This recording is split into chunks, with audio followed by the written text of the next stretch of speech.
All right, guys, it is Manchester United versus Nottingham Forest, Saturday at 3 p.m.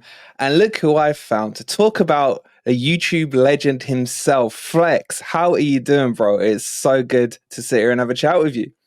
Listen, honoured to come on, man. Thank you. Thanks for having me. Appreciate that. Bit of a dodgy start to the season, so a few nerves knocking about. But yeah, no, I'm good, man. I'm good. I'm Yeah, happy. I love these United fans, man. You know, they get a win and then a loss and the entitlement of it all. Yeah, we should be top of the league, living in the past. And we always talk about our two stars. So I hear you, bro. I hear you. But yeah, 100%. it's been an interesting start for Manchester United. I mean, you got that 1-0 win against Wolves, where I think even the diehard United fans will admit, you know, you got lucky. VAR has always saved you guys in the last minute. But and then rolling it into Spurs, mate, I thought you were decent for the first 30 minutes, and then you kind of just rolled over a bit. Just rolled over. Should have scored. Should have taken our chances in the first half an hour. Pretty much, if you look at the first half, we were the better team overall in that first half. And when you don't take your chances, and you're like us with this mentality block away from home, you're asking for trouble. And Spurs just made a few tactical changes and bypassed our press, and we just capitulated like we always do. And then even then, there was chances after that as well. Anthony hitting the post, Vicario making a couple of saves, but it was the goals we gave them were horrendous goals to give away. They weren't even good goals, but more fool us, like you said. We've been talking about it before, haven't we? Like Man United's balance is just off right now. But it is game two. It's game two of a long season, but there's stuff that Ten Hag's got to sort, put it that way. Do you think it was a pen? The one at Spurs? I know a lot of Man U fans were The Martin. Oh, what the handball one? handball, yeah, Romero. Absolutely, How can you absolutely. not Of say that? course How do it you was. not still have the cheek to say that Of after course it Wolves? was. No, bro. The one that happened at Wolves was a Stonewall pen as well. Absolutely. But you're asking me, do I think that was a pen on Romero when he had it? Yeah, of course it is. His hand's out there. All right, let's see your integrity down the other end. Then when Martinez wasn't it tripped Romero, was that a pen? Yeah. Mate, they're two Argentinians, yeah, mate, yeah. Solid. They play in the same national team, man. They're giving it that. Romero's just trying to go down, be all soft and that. They play. He knows Martinez. Martinez knows him, mate. Right, That's not a foul. That's right. not a foul. God, the Come on. United Come on. fans, seriously. Come on. But kind of talking about the game, I mean, as I said to you, we got this huge injury blow for Forest with Mason Mount being out. And he has been a bit of a meme so far. The thing with him that I want to find out from a United perspective was I felt like he was Ten Hag's boy. Ten Hag seemed to be wanting him in early at the start of the window. Wanted him, man. He did, didn't he? It was like hell-bent. He only had a year left on his contract. He could have run that out, maybe got him, on a free and what have you. But how have the United fans taken to him? And I'll just add this thing. Yeah, I think he's been harsher treated than Kai Havertz. He has, man. Than Kai Havertz. He has, bro. It's crazy. Listen, I'm not gonna act like in the 2 games, by the way, or the 1.5, because let's not forget against Wolves, I think he played like 68 minutes. So I'm not gonna act like he's covered himself in glory and been perfect. Actually, in that first 30 minutes when we were really good against Spurs, he was one of the reasons why. Actually, it was looking like, here we go, we're going to get a bit now. And he was really good, winning the ball back high a couple of times, getting us on the counter attack. That's what he's there to do. But he's under a microscope because basically, it's hard to give percentages, but it feels like half the Man United fan base didn't want him in the start, or maybe more than that. And they've made their mind up already and are just waiting for him to fail. So after one game, 0 shots, 0 on target, 0, you get that crap. And then, and who was good against Wolves? Everybody was awful. Marcus Rashford, awful. Anthony, awful. Bruno, awful. Casemiro's not been great. Like, I can name all the attacking players, all the midfielders that have been poor. And, when we played well against Spurs for the first half an hour, he was integral. And then when we didn't play well against Spurs after that, again, everyone was crap. So he is being unfairly treated. And it's got to the point where even you're saying that, there's a big injury blow to Man United because, mate, that is... Not to Man United, to Forest, mate. To Forest. Sorry, to Forest. It's got to the stage where he's played 2 games, and that's the conception. Mason Mount's a good player, man. He's a good footballer. He's a good player. And I think that there are definitely issues that Ten Hag has to sort out. But we saw this last year. This time last year we had 0 Yeah, points I got after 2 games. screenshots. You were bottom of the league, mate. I've got screenshots. Right? I bet you do. Yeah, I bet you do in all your group chats. So yeah, it's not all doom and gloom, but there are some concerning signs that Ten Hag does need to address, and some stubbornness issues that he needs to sort out, in my opinion. I was literally going to ask you that. Do you feel he's being too stubborn in his ways? Because you look at last year, I remember it felt like 3 years you were chasing Frankie de Jong in that summer, and it just came across like Ten Don't Hag mention that name to me, bro. Don't bring that swearing in name it, up. the F word there. Don't bring that name. But you just feel he's very. Is he making most of the recruitment decisions at the moment? They all feel like Dutch league players or boys that he knows well. Is that because you're linked with Gravenberch as well at the moment? Used to play with him.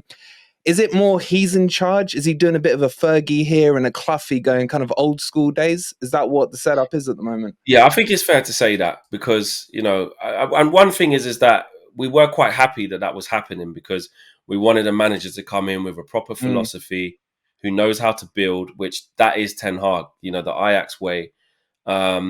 And he's a project manager, he's good at identifying players, etc., etc. So at the beginning last year, when it was quite fresh, you're looking at Martinez, you're looking at Anthony. He had Ericsson before, or helped, or let him when he came back and needed to get fit. He went back to Ajax, so he knows of him very well. Obviously, it was something that you're looking at, going, well, at least this club is going to give him the tools and give him the backing. But when that happens, and rightly so, you're judged by the signings that you bring in and you fought so long to keep. And I think right now we're probably at a par with his signings, because Onana's, in a couple of games, you can tell what he's about. He's going to be brilliant. He's absolutely fine, and we really, really needed that. Is he your that goalkeeper or your central midfield player? I can't really tell. A bit of both, mate. Centre half, a 6. He could be a 5. He could be a 6. He could be a 1. Whatever you want him to be, mate. You know what I mean? If you need him to play a little bit further, if we need to be a 10, he could probably do that as well. On that flex, yeah. What was your opinion on De Gea? I know he divided the fan base, but end of the day, he was a keeper that had the most clean sheets last year. He got the gloves, didn't he? Golden gloves last year. Yeah, he got the Golden Glove. Yeah, Man United fans will tell you, guys who watch the United View will tell you, I went to die on my sword for De Gea. I rode out for the longest time. I was one of the last ones left before jumping ship, before I realised. Probably up until we played Sevilla was when I was like, listen, man, this guy's still saving our ass. We've got other things to sort before a goalkeeper. Yeah. And then Sevilla happened. Then West Ham happened. Then the cup final happened. And even our own manager in Ten Hag changed his mind. He went, actually, I do need to sort this now. And already in the couple of games that Onana's played, like, you can just see the difference, man. You can just see the difference. I love that with De Gea. Bro. He's got a mistake in him. Who? Onana? Onana, Phil. But then again, so did De Gea. Yeah. What keeper does? Ederson does. Alisson does. Did you see Alisson against Bournemouth? Yeah. I mean, he's lucky against the very best have mistakes. Yeah. And that's what I had to come away from. Yeah, but these new keepers are a bit erratic. Every keeper makes mistakes. Every keeper concedes goals. Yeah. That's just how football is. It is what it is, isn't it? Let me ask you, just on the topic of goalkeepers, there's obviously been a lot of links with Dean Henderson and Nottingham Forest this year. Hurry up, man! You lot taking long with the money, and then you went and got Matt Turner now, and now do you want to know what the real story is behind that? Exclusive. Yeah, you're here. He wants Forest. Yeah, he's hell bent on Forest. But the injury he picked up. Yeah, it's a long. He can't. Because he's on your bench and stuff. He's not. That injury isn't fully healed, so he can take a medical. But they do worry from both your side and our side, if he took the medical during part of the routine, when he's doing kicking and stuff. Can he actually do it? Yeah, it could open it up and then set him out for a year. So that's why it's been delayed. So I still think he'll leave you, but there's been links now. Oh, he's definitely going to leave us. Yeah. But it's looking more like Palace. Palace, isn't it? Because we got Turner.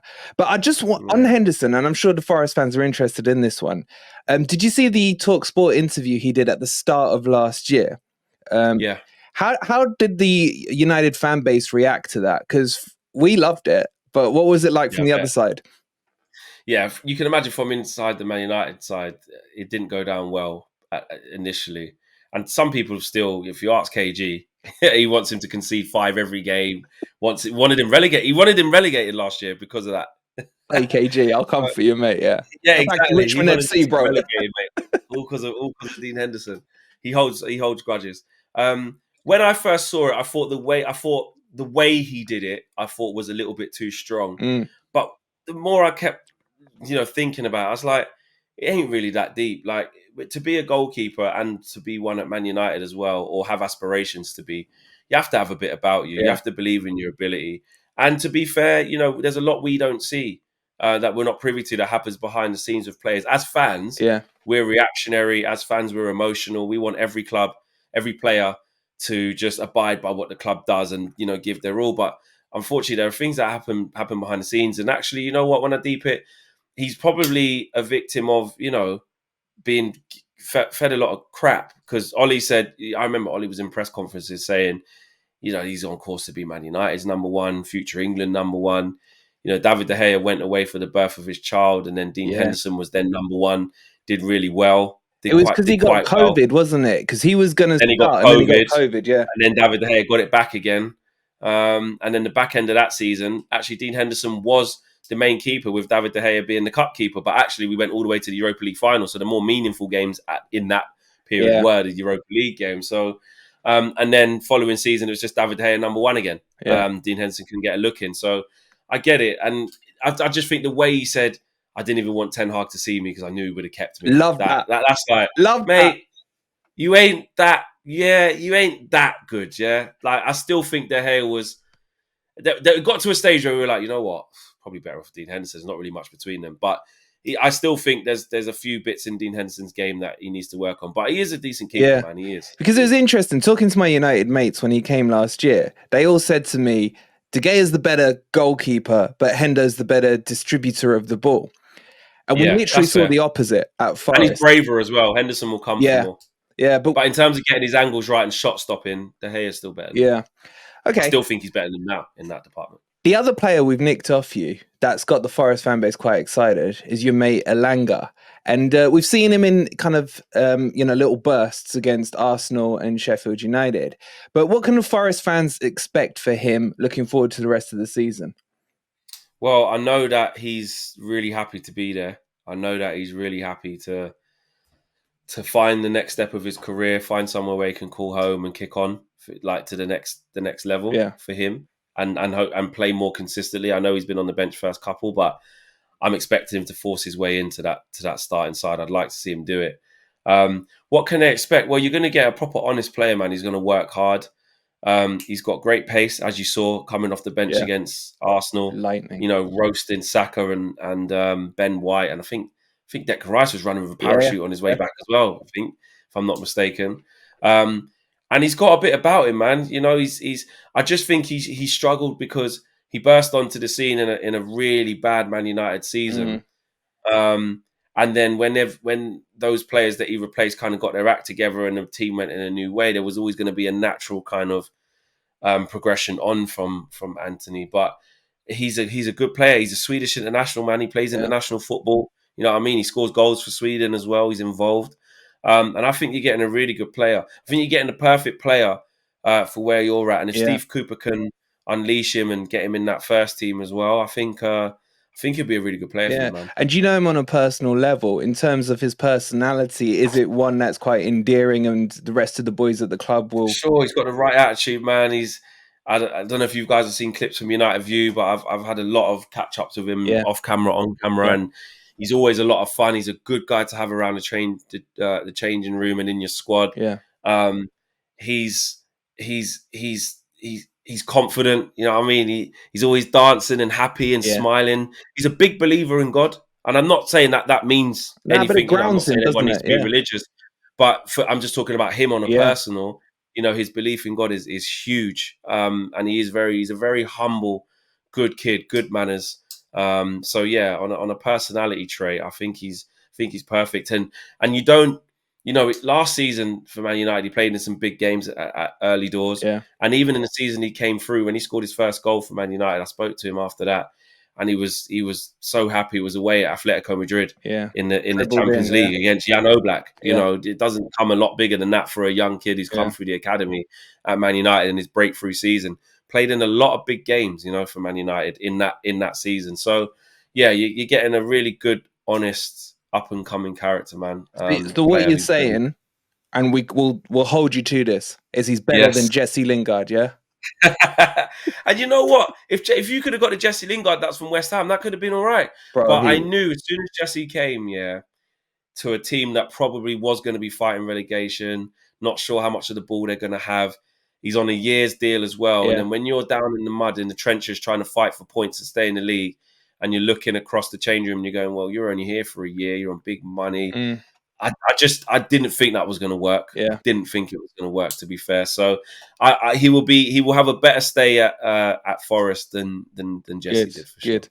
All right, the big one's coming up, mate. Yeah, you know, your most important match this season, because obviously we're ahead of you in the league. Yeah, it's 6-pointer. six pointer. It is, bro. Six pointer. It is. I was cliche, but it is. I asked my lot earlier, little quiz saying, can they remember the last time Forest have played Man U, where Forest were ahead of them in the league? I don't even know if it exists, but guys, make sure you try and figure out that answer if you can. How are you feeling about this game? You said you're nervous, but are you kind of glad you've got Forest as opposed to another team? Like, how are the Man U base thinking about this one going into it? When you're Man United, especially of recent, you can't be disrespectful to any opponent. That's what I have learned. Yeah, we beat you. You know what? Ended up being 4 times last year if you add the Carabao Cup both Thanks legs. for your time, mate. Yeah, sorry. But what I'm saying is just because that happened, I don't take it as easy day at the office. We got Forest, I will smash them. Because the reality is since like December, like just before the World Cup, and maybe a little period in January leading into February. I'll tell you what, after the Carabao Cup / when we played Barcelona, we ain't been great, mate. We have you not been treated great. that like it was your final, man. When you lot beat Barca, the celebrations were embarrassing from the United fan base, man. Wasn't it? I was part of that. And the reason why I was part of that is because it kind of just ignited the seat. Because I was pissed off that we had to play Barca because we didn't come first in the group.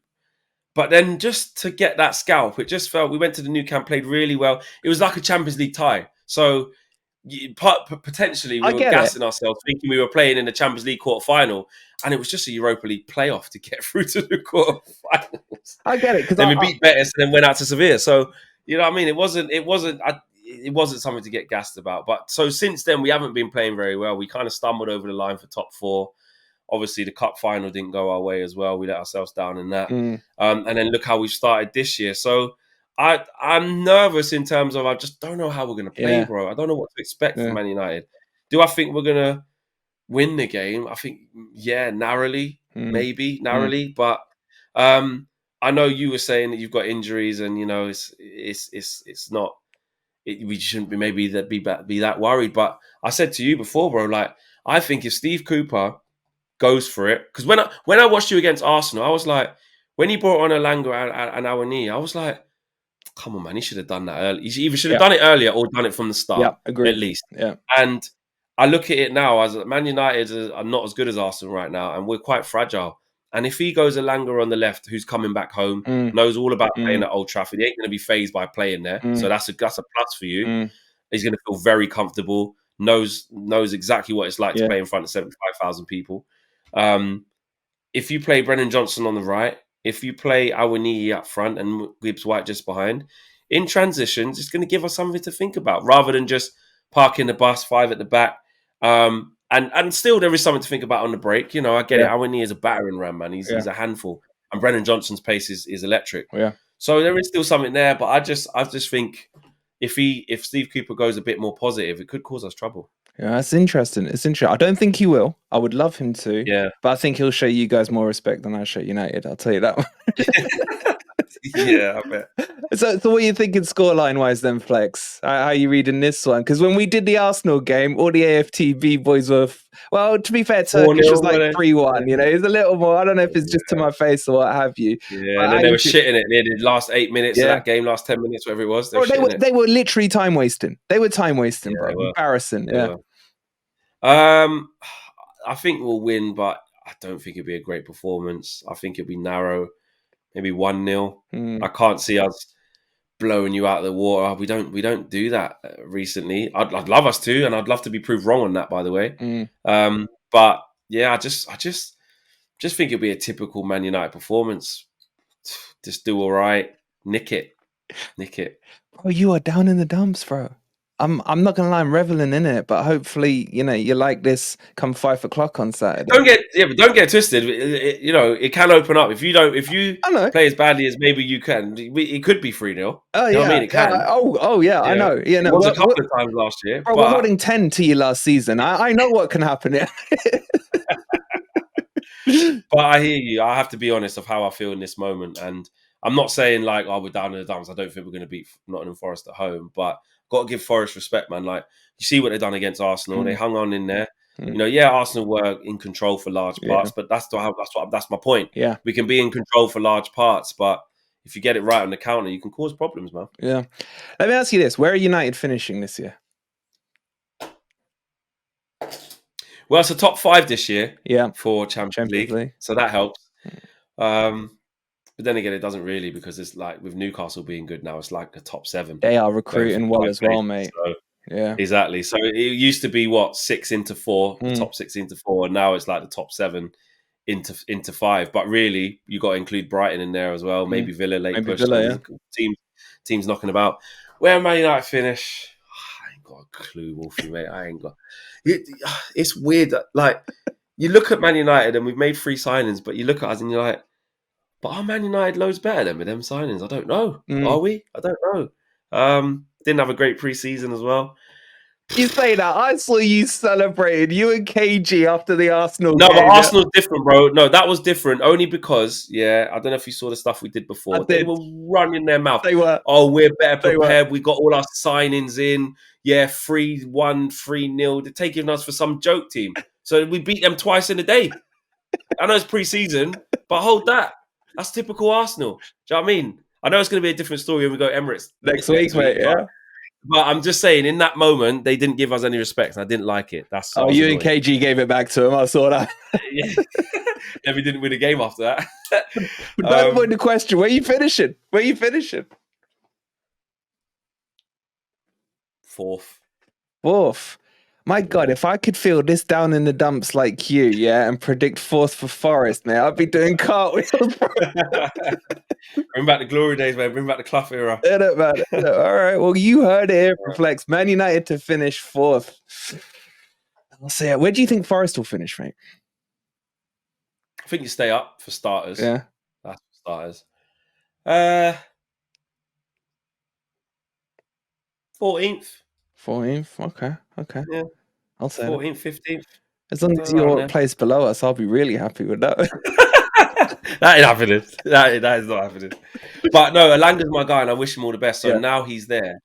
I'm gonna might even try to come to a couple of Forest games, actually. Yeah, it's a proper atmosphere, unlike Old Trafford, mate. You enjoy it. Listen, mate, when we need to turn it on, in the big games, we do. Atmosphere. Have you got a protest going on this Saturday? I've heard rumours about it. Is there? Yeah, there is, but it's a sit-in one after the game. Okay. Don't leave. Make them keep the lights on, burning electric. Oh, yeah. Cost the Glazers a few extra quid, They're just going to send it to bloody Sheikh Yassim, man. And then they'll just take it out of our non-existent transfer budget to pay for the electric bill anyway, so it's going to backfire. All this BS FFP that Man United have got, Listen, Flex, it's been an absolute honour having you on, bro. I'm a huge fan of your stuff. And guys, make sure you go and subscribe to his channel. The United View. The link is going to be pinned in the title, And once we beat him, go give him some abuse. He can take it. A draw is the one as far as I'm concerned, Flex, And I'm going 0-0. I appreciate it. You going 0-0, yeah? 0-0.